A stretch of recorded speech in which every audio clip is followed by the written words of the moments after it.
प्यारे बच्चों, मैं डॉक्टर विशेष कुमार शर्मा, आपका हिंदी शिक्षक।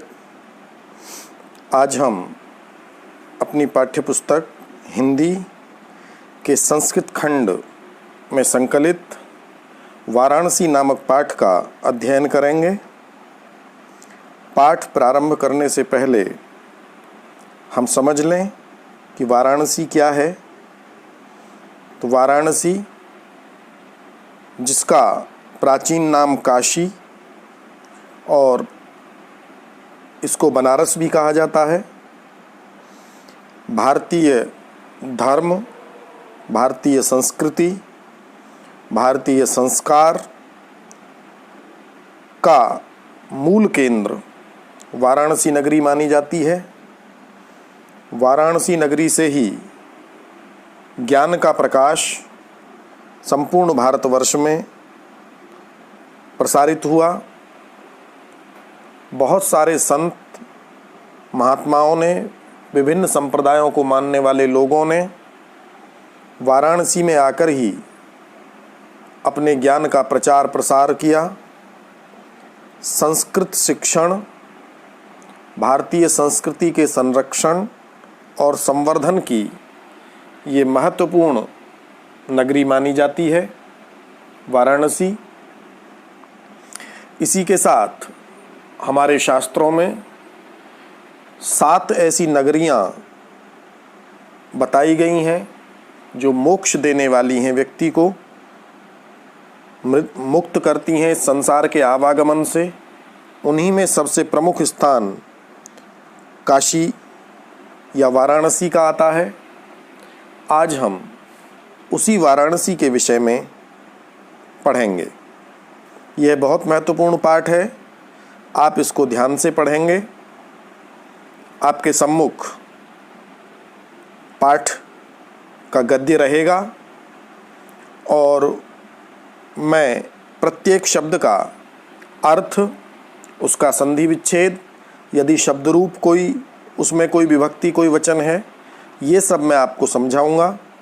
आप अपनी पुस्तक में साथ साथ इसको नोट करते चलेंगे, कठिन शब्दों का अर्थ समझेंगे। चलिए प्रारंभ करते हैं। वाराणसी। वाराणसी सुविख्याता प्राचीना नगरी। वाराणसी सुविख्याता, सु कहते हैं अच्छी तरह से, विख्यात कहते हैं प्रसिद्ध। तो इस शब्द का एक अर्थ हो गया सुप्रसिद्ध। वाराणसी सुप्रसिद्ध प्राचीना नगरी, प्राचीन नगरी है। इयं विमल सलिल तरंगायाः गंगायाः कूले स्थिता। इयं, यह कौन? वाराणसी। वाराणसी स्थित कहाँ है? तो विमल सलिल तरंगायाः, विमल कहते हैं बेटा मल रहित, मल रहित मानी पवित्र, पवित्र यानी स्वच्छ, सलिल जल, तरंगायाः तरंगों वाली, तरंगायाः षष्ठी का एक वचन है और गंगायाः भी षष्ठी विभक्ति का एक वचन है। तो इयं, यह विमल सलिल तरंगायाः, पवित्र जल तरंगों वाली, सलिल कहते हैं जल और विमल कहते हैं पवित्र, पवित्र जल तरंगों वाली गंगायाः, गंगा के कूले किनारे पर स्थिता, स्थित है। अस्याः घट्टानां वलयाकृति पंक्ति धवलायां चंद्रिकायां बहुराजते। अस्याः मानी इसके, ये भी षष्ठी का, अस्याः भी षष्ठी का एक वचन है। अस्याः इसके, घट्टानां घाटों की षष्ठी का बहुवचन है घट्टानां, वलयाकृति, वलय की आकृति, वलय प्लस आकृति, वलय प्लस आकृति, संधि विच्छेद कर लेंगे। वलय कहते हैं कंगन, कंगन का मतलब है गोल, आकृति, आकृति वाली, पंक्ति, लाइन। धवलायाम चंद्रिकायाम, धवल चंद्रिका में, धवलायाम सप्तमी का एक वचन है, इसी जिसका चिन्ह होता है में। तो धवलायाम मानी धवल में, चंद्रिकायाम भी सप्तमी का एक वचन है। चंद्रिकायाम स्वच्छ चांदनी में बहुराजते, अत्यंत शोभा को प्राप्त होती है। क्या शोभा को प्राप्त होती है? अस्याह घट्टानाम वलयाकृति पंक्ति, इसके घाटों की वलय की आकृति वाली पंक्ति। आप इस तरह से समझेंगे नहीं संभवतः।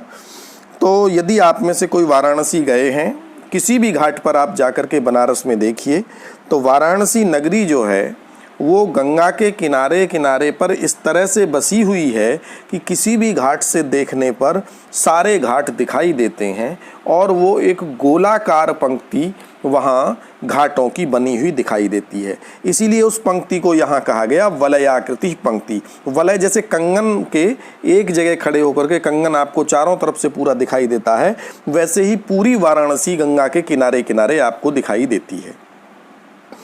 अगणिताः पर्यटकाः, अनगिनत पर्यटक सुदूरेभ्यः देशेभ्यः, दूर दूर देशों से, सु का अर्थ पहले भी बताया था अच्छा या अधिक, सुदूरेभ्यः अत्यधिक दूर, देशेभ्यः देशों से, नित्यम, यहाँ देशेभ्यः शब्द इस पुस्तक में छूट गया है। जो पुस्तक मेरे पास है, संभवतः यही आपके पास भी अगर होगी तो देशेभ्यः शब्द छूट गया होगा इसमें। सुदूरेभ्यः के बाद देशेभ्यः शब्द और होगा, उसे आप लिख लेंगे। तो अगणिताः पर्यटकाः, अनगिनत पर्यटक, सुदूरेभ्यः दूर दूर, देशेभ्यः, देशेभ्यः शब्द नहीं है यहाँ, जोड़ लेंगे, देशों से, नित्यम रोजाना, अत्र यहाँ, आयान्ति आते हैं। यान्ति कहते हैं जाते हैं, और जाने वाली किसी भी धातु के आगे अगर आप आ लगा देंगे तो अर्थ आना हो जाता है। जैसे गच्छति जाता है और आगच्छति तो आता है। तो यान्ति का अर्थ है जाते हैं और आयान्ति का अर्थ है आते हैं। तो अगणिताः पर्यटका, अनगिनत पर्यटक, नित्यम प्रतिदिन, सुदूरेभ्यः देशेभ्यः दूर दूर देशों से, अत्र आयान्ति यहाँ आते हैं। अस्याः षष्ठी का एक वचन है तो अर्थ हो जाएगा इसके, घट्टानाम च घाटों की, च मानी और इसके घाटों की, शोभाम विलोक्य शोभा को देखकर, सुंदरता को देखकर, विलोक्य कहते हैं देखकर। इमाम, इमाम मानी इसकी, इसकी किसकी, किसकी चर्चा कर रहे हैं हम? वाराणसी की। बहु प्रशंसन्ति बहुत प्रशंसा करते हैं। मतलब क्या हुआ? अनगिनत पर्यटक सुदूर दूर दूर देशों से प्रतिदिन वाराणसी नगरी में आते हैं और इस वाराणसी, इस नगरी के घाटों की और संपूर्ण वाराणसी नगरी की अत्यंत प्रशंसा करते हैं, बड़ाई करते हैं। अगला पैराग्राफ, वाराणस्याम, वाराणसी में, प्राचीन कालादेव, संधि विच्छेद करेंगे, प्राचीन कालात प्लस एव, कालात प्लस एव, कालात मतलब सब पंचमी विभक्ति का एक वचन, प्राचीन कालात एव, प्राचीन काल से ही, गेहे गेहे, गेह शब्द है बेटा और सप्तमी के एक वचन में बनता है गेहे, गेह का गेहे, जैसे राम का रामे, ऐसे ही गेह का गेहे, गेहे गेहे घर घर में सप्तमी का विभक्ति चिन्ह होता है में, ठीक है। तो वाराणस्याम, वाराणसी में, प्राचीन कालात एव, प्राचीन काल से ही, गेहे गेहे घर घर में, विद्यायाः विद्या की, दिव्यम ज्योति दिव्य ज्योति, दिव्य प्रकाश, द्योतते प्रदर्शित होता था। यानी प्राचीन काल में वाराणसी में घर घर में विद्या की दिव्य ज्योति, दिव्य कहते हैं अलौकिक, ज्योति मानी प्रकाश, द्योतते प्रकाशित होता था। अधुनापि, अधुना प्लस अपि पूर्व रूप संधि है ये, इसको पूर्व रूप कहते हैं। जहाँ ये सर्पाकार बीच में आ जाता है उस संधि को पूर्व रूप कहा जाता है। अधुनापि, अधुना प्लस अपि, आज भी, अत्र यहाँ पर, संस्कृत वाग्धारा, संस्कृत वाणी की धारा, सततम निरंतर, प्रवहति बहती रहती है, जनानाम लोगों के, ज्ञानंच ज्ञान को, वर्धयति बढ़ाती है। यहाँ आज भी वाराणसी में ज्ञान की जो धारा है वो नित्य बहती रहती है, निरंतर बहती रहती है और लोगों के, जनानाम च, जनानाम और लोगों के, ज्ञानम, ज्ञानम के बाद का जो च है इसको पहले ले लेंगे जनानाम से, हिंदी जब करेंगे तो, और लोगों के ज्ञान में वृद्धि करती है। अत्र अनेके आचार्याः मूर्धन्याः विद्वांसः वैदिक वाङ्मयस्य अध्ययने अध्यापने च इदानीं निरताः। और वाराणसी की विशेषता बता रहे हैं। अत्र, यहाँ पर, अत्र कहते हैं यहाँ, तत्र माने वहाँ, अत्र यहाँ, अत्र यहाँ पर अनेके अनेक आचार्याः आचार्य मूर्धन्याः विद्वांसः मूर्धन्य विद्वान, ये शब्द आपने सुना होगा मूर्धन्य। मूर्धन्य का अर्थ वास्तव में बेटा ये होता है, मूर्धा कहते हैं मस्तक को, मूर्धा माने मस्तक, और मूर्धन्य कहते हैं मस्तक पर रखने लायक, जो भी मस्तक पर रखा जा सके उसको मूर्धन्य कहते हैं। तो ऐसे विद्वान जिनका सम्मान माथे पर रखा जा सके, मस्तक पर रख सके हम, मूर्धन्याः विद्वांस यानी उच्च कोटि के विद्वान।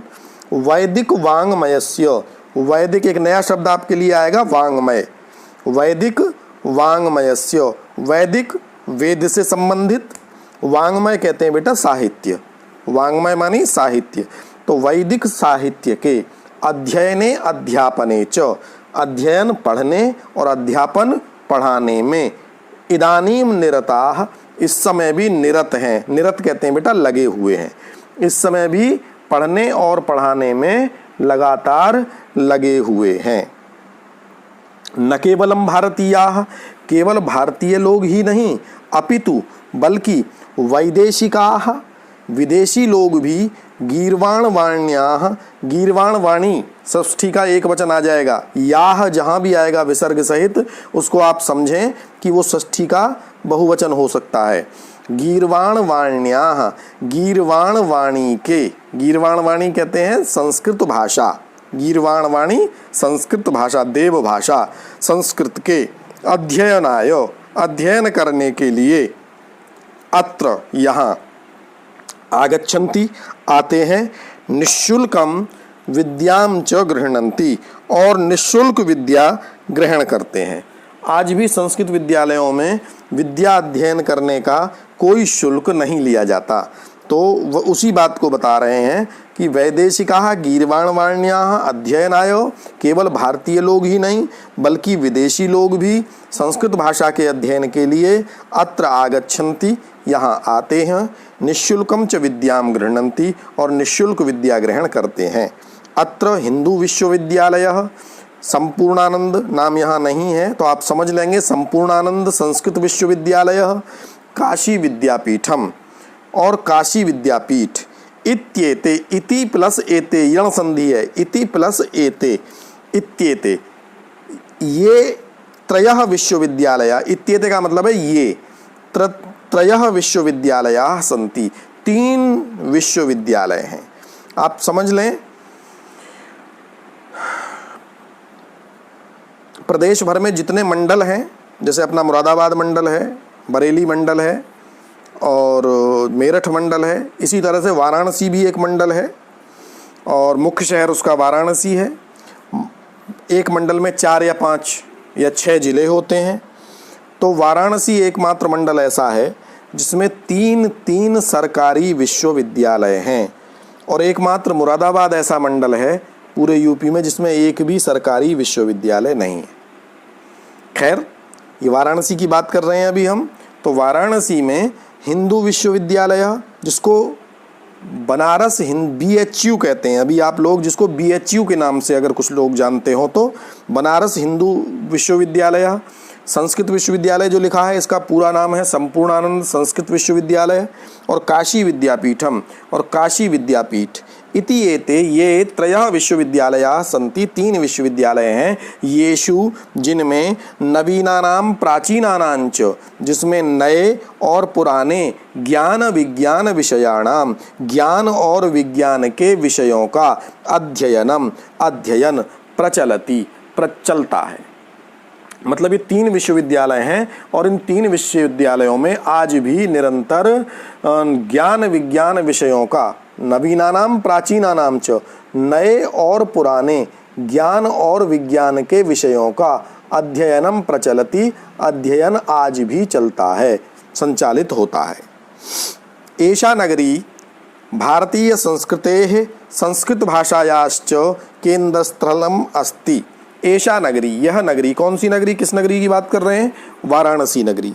भारतीय संस्कृतेः, भारतीय संस्कृति का, संस्कृति शब्द का षष्ठी विभक्ति के एक वचन में संस्कृतेः बनेगा। इस पहले भारतीय संस्कृतेः शब्द का अर्थ संस्कृत नहीं है, इसका अर्थ है संस्कृति। संस्कृति शब्द का षष्ठी के एक वचन में संस्कृतेः बनेगा, ठीक है। जैसे मति शब्द का मतेः बनता है, ठीक। हरि का मति शब्द का मतेः बनता है, हरेः बनता है, हरि का इकारांत शब्द है। तो भारतीय संस्कृतेः, भारतीय संस्कृति का, संस्कृत भाषायाश्च, और संस्कृत भाषा का केंद्र स्थलम अस्ति। ये बहुत महत्वपूर्ण प्रश्न है। यहाँ से एक प्रश्न उठता है, वाराणसी केशाम या कयोः केंद्र स्थलम है, या कस्याः केंद्र स्थलम, ऐसे करके प्रश्न बनता है यहाँ। तो एषा नगरी भारतीय संस्कृतेः संस्कृत भाषायाश्च केंद्र स्थलम, 2 नंबर का प्रश्न हो जाता है आपका ये, इतना करने से ही। इतएव, यहीं से संस्कृत वाङ्मयस्य संस्कृतेश्च आलोकः सर्वत्र प्रसृता। इतः एव, यहीं से, इतएव, यहाँ से कहाँ से, वाराणसी से ही, संस्कृत वाङ्मयस्य, संस्कृत साहित्य का, संस्कृतेश्च, और भारतीय संस्कृति का, आलोकः, आलोक कहते हैं बेटा प्रकाश, सर्वत्र प्रसृतः, सभी जगह फैला है। यानी संपूर्ण भारतवर्ष में, या अगर हम कहें कि संपूर्ण विश्व में ज्ञान का, विज्ञान का, भारतीय संस्कृति का और संस्कृत साहित्य का जो आलोक है, प्रकाश है, वो सर्वत्र प्रसृतः, वो सभी जगह पर फैला है। मुगल युवराजः दाराशिकोह, मुगल युवराज दाराशिकोह, एक युवराज हुए हैं दाराशिकोह, जो मुगल बादशाहों में, मुगल शासकों में बड़े ही दयालु प्रवृत्ति के, बड़े ही ज्ञानवान व्यक्ति हुए।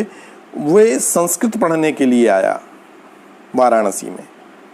मुगल युवराज दाराशिकोह, दाराशिकोह ने अत्रागत्य, अत्र प्लस आगत्य दीर्घ संधि हो जाएगी, अत्र प्लस आगत्य, अ प्लस आ दीर्घ हो जाएगा।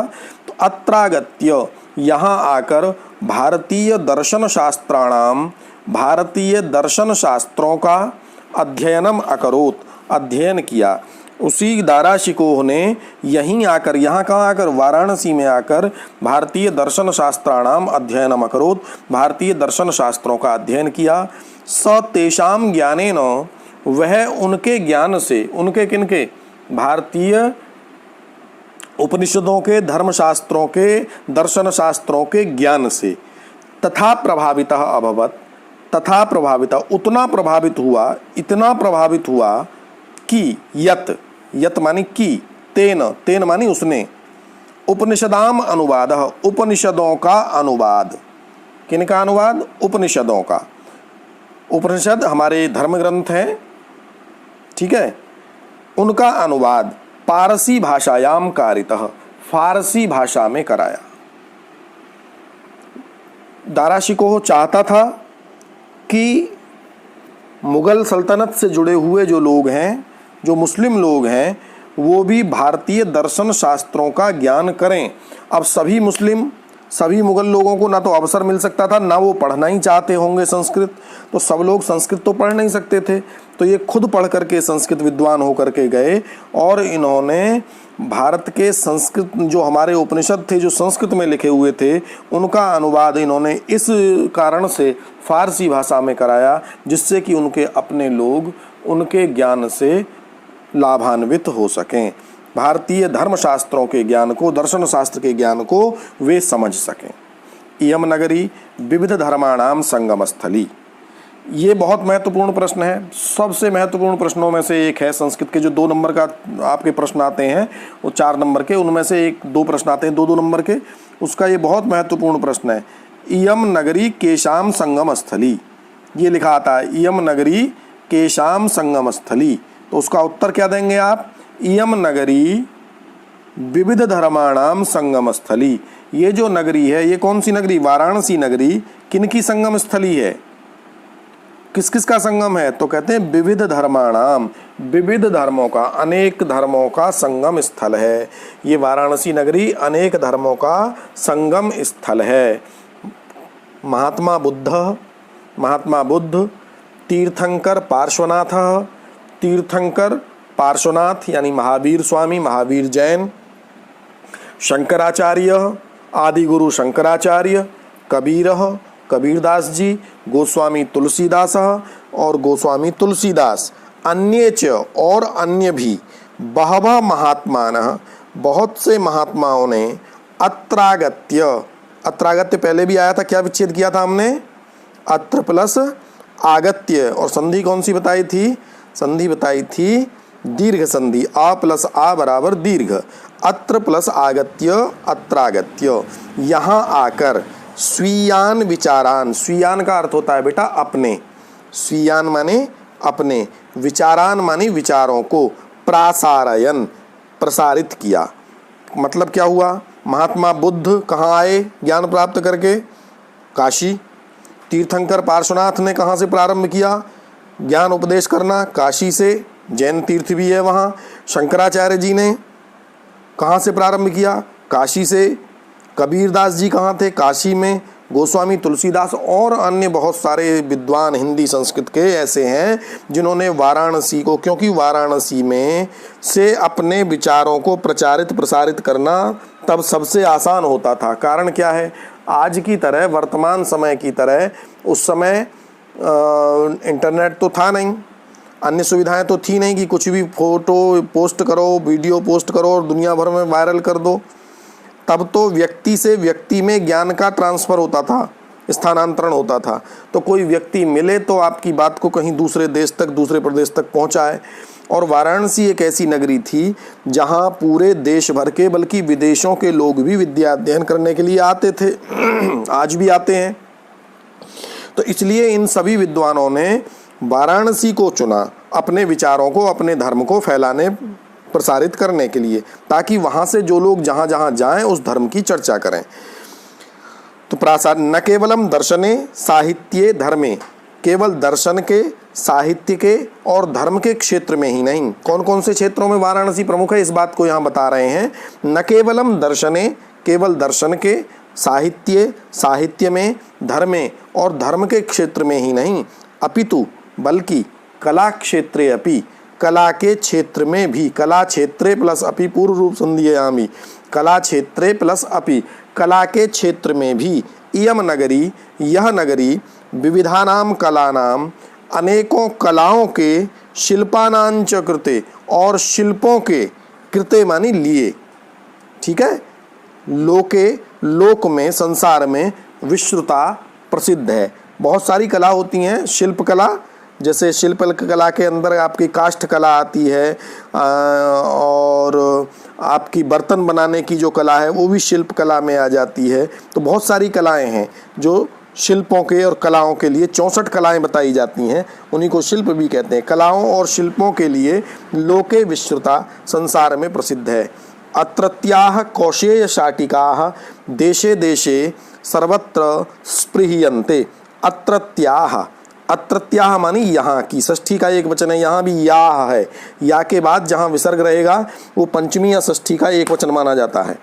तो अत्रत्याः मानी यहाँ की, कौशेय शाटिकाः, कौशेय कहते हैं बेटा रेशम, कौशेय मानी रेशम, रेशम की, शाटिकाः मानी साड़ियाँ, शाटिका कहते हैं साड़ी। तो अत्रत्याः यहाँ की मतलब वाराणसी की, कौशेय शाटिकाः रेशम की साड़ियाँ, देशे देशे सभी देशों में, सर्वत्र सभी जगह, स्पृह्यन्ते सराही जाती हैं, सभी लोग उनकी सराहना करते हैं, प्रशंसा करते हैं। अत्रत्याः यहाँ की, कहाँ की? वाराणसी की, प्रस्तर मूर्तयः पत्थर की मूर्तियाँ भी, प्रथिताः प्रसिद्ध हैं। यानी वाराणसी में पत्थर की मूर्ति भी बहुत प्रसिद्ध है। वाराणसी में कला बहुत है। वहाँ गली गली में कलाकार मिलते हैं, गली गली में आपको मूर्तिकार मिलेंगे। हर गली में पूरा पूरा आप जाएंगे तो कोई कोई पूरा पूरा मोहल्ला केवल कलाकारों का मोहल्ला है वाराणसी में। बहुत छोटी से बड़ी हर तरह की मूर्तियों को काटने, तराशने और उनको घिसने का काम वहाँ आपको होता हुआ मिलेगा। छोटे छोटे बच्चे बच्चियाँ, बेटे बेटियाँ, बड़े बड़े कलाकार आपको वहाँ मूर्तियों को तराशते हुए, उनको संवारते हुए, सजाते हुए, रंग भरते हुए उनको मिल जाएंगे आपको वाराणसी में आप घूमेंगे तो अत्रत्याः प्रस्तर मूर्तयः, यहाँ की पत्थर की जो मूर्तियाँ हैं, प्रथिताः, वो बहुत प्रसिद्ध हैं। इयम, यह कौन? वाराणसी नगरी, निजाम, अपनी प्राचीन परंपराम, जो प्राचीन परंपरा थी उस परंपरा का इदानीमपि, आज भी, परिपालयति, पालन कर रही है। जो वाराणसी की प्राचीन परंपरा थी ज्ञान विज्ञान विषयों को पढ़ाने लिखाने की, उस अपनी प्राचीन परंपरा का यह वाराणसी नगरी आज भी परिपालन कर रही है। तथैव गीयते कवि भी, इसीलिए कवियों के द्वारा ऐसा कहा गया। गीयते मानी गाया गया है, कवि भी मानी कवियों के द्वारा, इसीलिए कवियों ने ऐसा कहा है। क्या कहा है? मरणं मंगलम यत्र विभूतिश्च विभूषणं, कौपीनं यत्र कौशेयं सा काशी केन मीयते।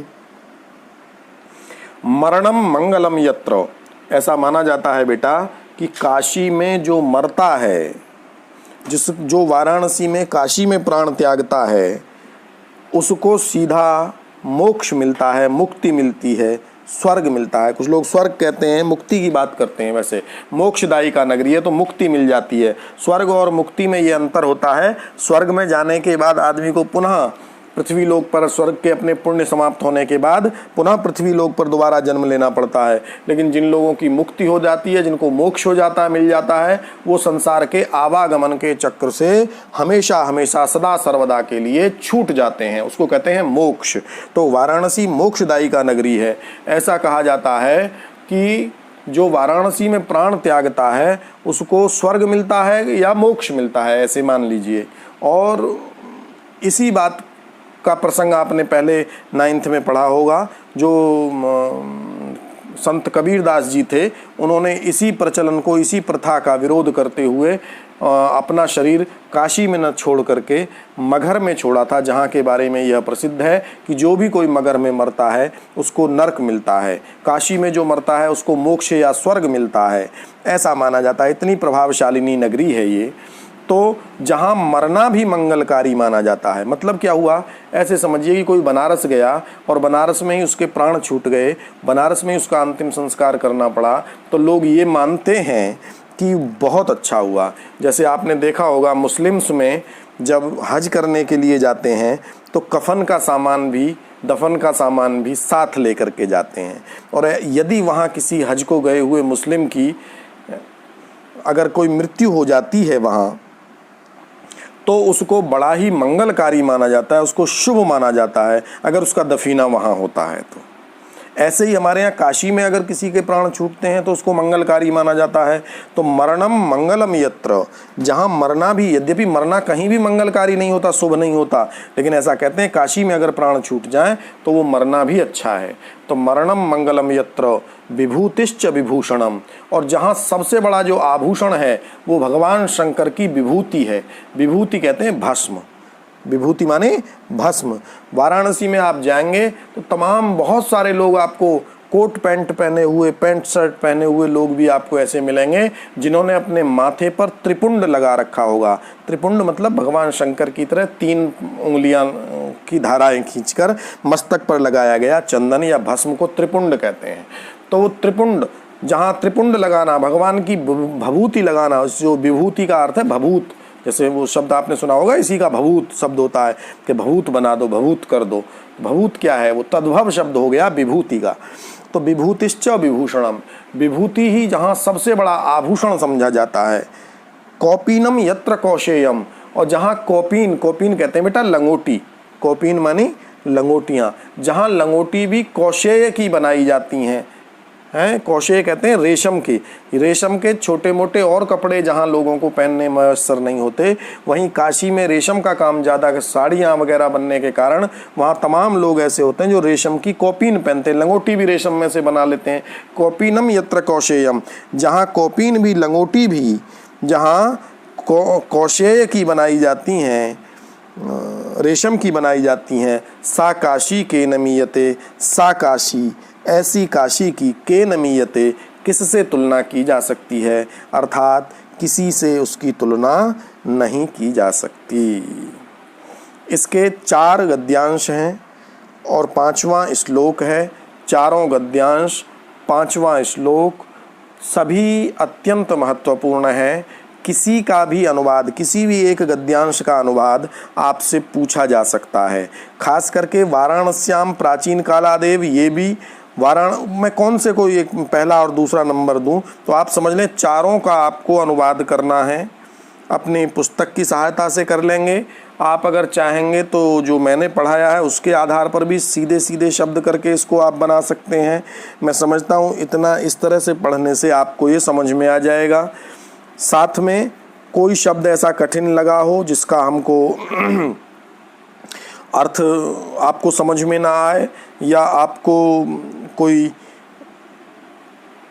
शब्द रूप पूछना हो या संधि विच्छेद पूछना हो, तो आप कमेंट बॉक्स में जाकर के कमेंट कर सकते हैं, आपको उसका उत्तर मिल जाएगा। आप लिख करके भेजें। कुछ भी अगर समझ में इसमें से नहीं आएगा तो सुविख्याता, कठिन शब्दों में हम पहले भी इनको अच्छे से पढ़ सकें, अच्छे से विख्यात है ना। वलयाकृति, वलय कंगन के समान यानी घुमावदार आकृति वाली। गीर्वाण वाण्या, गीर्वाण वाणी बताया था। देववाणी संस्कृत, संस्कृतेश्च संस्कृति का। प्रसृतः शब्द का अर्थ लगा सकते हैं तो फैला है। कारितः शब्द का अर्थ है कराया, फारसी भाषा में कराया तो कारितः शब्द आया वहाँ, ठीक है। तो इनके शब्द रूप भी कठिन कठिन आप समझ सकते हैं सभी का। और प्रश्नोत्तर भी इसमें से बहुत महत्वपूर्ण प्रश्नोत्तर होते हैं। कई प्रश्न बहुत महत्वपूर्ण हैं इसमें से, ठीक है। वाराणसी नगरी कस्याः नद्याः कूले स्थिता, बहुत महत्वपूर्ण प्रश्न है। किस नदी के किनारे पर है, तो गंगायाः कूले इसका उत्तर हो जाएगा, ठीक है। वाराणसी किमर्थम प्रसिद्धा, वाराणसी क्यों प्रसिद्ध है, तो भारतीय संस्कृति और संस्कृत भाषा के लिए प्रसिद्ध है, ये उसका उत्तर हो सकता है।